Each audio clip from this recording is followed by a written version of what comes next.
Welcome back to another video. It's the 24th of October 2024, which means I'm 1 month into playing Le Mans Ultimate in VR. And I can't believe I'm approaching 100 hours in game, which was a figure I did not think I would ever reach, not when Le Mans Ultimate first released in early access without VR support.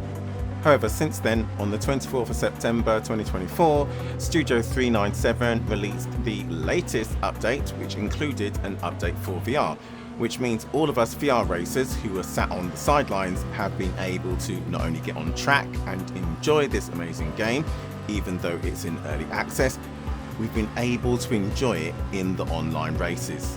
And yes, I said this amazing game. Now, I have to declare all disclaimers.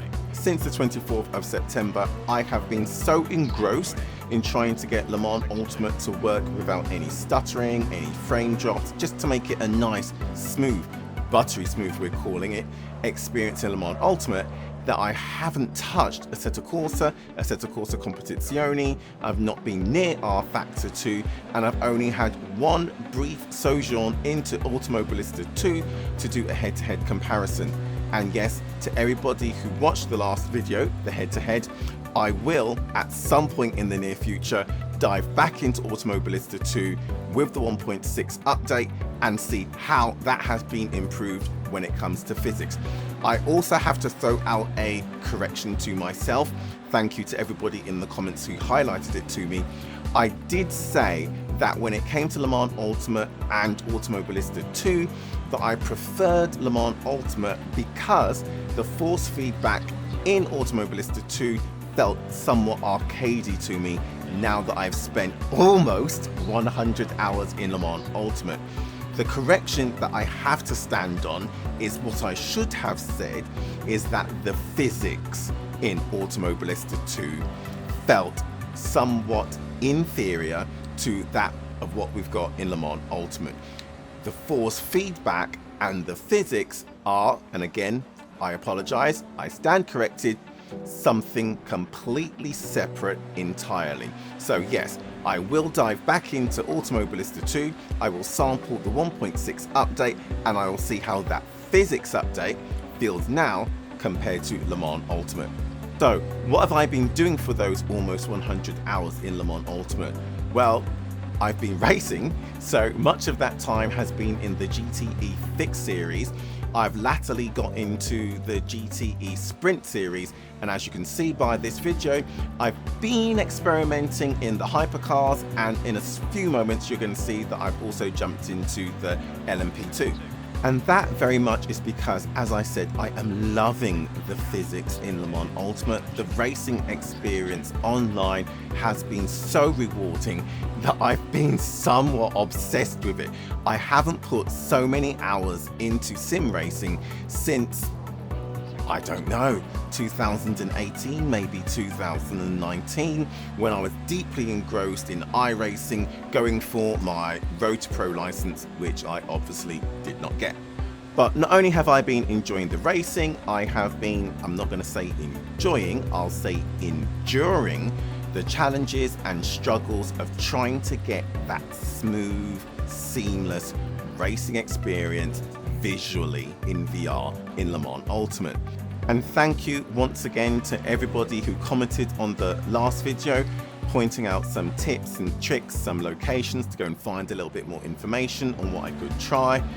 That is why I'm always asking for you to comment on the videos if you don't mind, because the mutual support within the sim racing community truly can be one of the most rewarding experiences when everybody comes together to help someone else get through some troubleshooting exercise that they've already conquered, or a meeting of minds to try and share the load and work through a problem for somebody else. So I truly do appreciate it. I took on board all of the suggestions.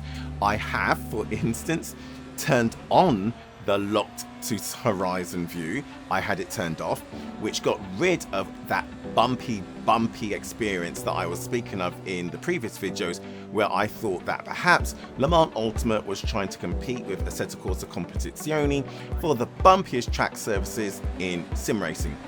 I've got to say though, Now that I've locked the view to horizon and got rid of that, I kind of missed the bumpy experience. I don't know. Let me know in the comments, what do you think?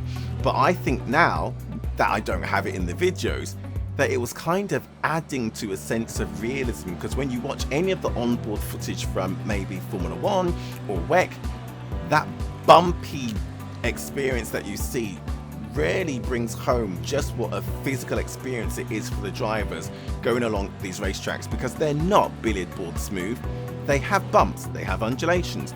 Anyway, thank you again. I can't remember who it was that left the comment. I will check and thank you again. That has removed some of what was contributing to that juddery experience. However, what it has also highlighted is that yes, there is still that, and I don't know, perhaps again I should correct myself. It may not be micro stutters, it's possibly just dropping frames. As I said, I'll share the settings that I'm now running, but I've gone complete 180 degrees from what I did in the first video, where I was only using the global settings in the NVIDIA control panel, and I'm now instead using settings that are specifically selected for Le Mans Ultimate. And when you look, you'll see that what I've done is I've pretty much gone with the let the application control the setting, or turn it off, or reduce it down to a performance setting rather than trying to go for the highest levels of quality. When it comes to the Steam VR application as well, I've reduced the super sampling so that the BigScreen Beyond resolution is only at 100% rather than 110, 125 or 150% that I had it at. And I have also inside Le Mans Ultimate turned down some of the settings again. I'm trying to go again, make it light load on the system and see if perhaps that juddery experience that I've been having is just a case of maybe running out of either GPU or CPU headroom whilst in game. And again, as someone pointed out in one of the videos, what I have to also consider is that if you're watching this video, it means that I was capturing the footage, which means that I'm asking my PC to do a little bit more than just play the game. And when it comes to just playing the game, I have to, all disclaimers, I know that I have recency bias, I'm going to have confirmation bias, I'm going to have a honeymoon period because I was sat on the sidelines for so long, unable to play the game. But whereas previously I was less than impressed with the out of cockpit visuals in Le Mans Ultimate, they really are growing on me. When I think about what it looks like in real life, you don't really get those popping colors, especially if you live in the UK. You get a more subdued color palette, you get a lower contrast, you get, well, shades of gray. So when I look out the window and I look outside the window in Le Mans Ultimate, again, I have to say, in hindsight, in retrospect, I was possibly somewhat too harsh when I was less than charitable about what I could see outside the cockpit. Inside the cockpit, I maintain are possibly the best visuals in VR that I have seen out of any of the titles, including Automobilista 2. Especially when I consider what I have my graphics settings set to.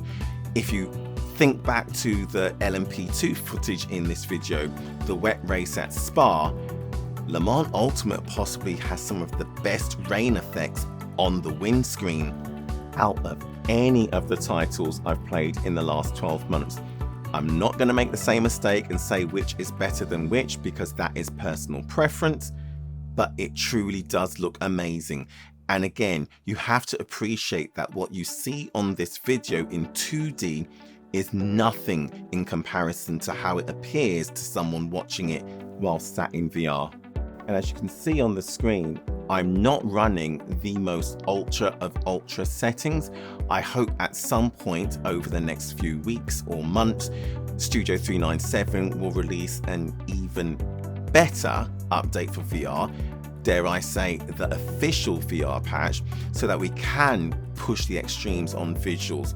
But until then, the settings I have, I think, are quite conservative. And no matter what I do, whether I push the extreme, reduce it down to bare minimums, I still don't appear to be able to get rid of every single element of dropped frames or micro stutters.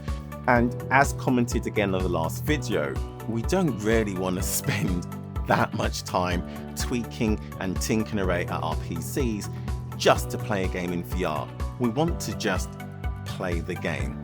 And because, again, right now, I think this game is amazing, I'm actually willing to put in the effort to keep tinkering. It's not frustrating me yet. So much so, I'm going to nuclear options.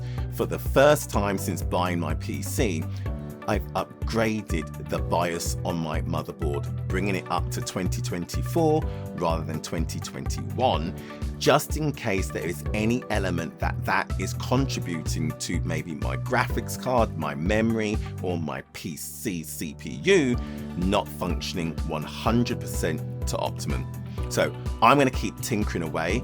If you don't mind liking, commenting, sharing, and subscribing, I'll see you in the next video when maybe we have another update.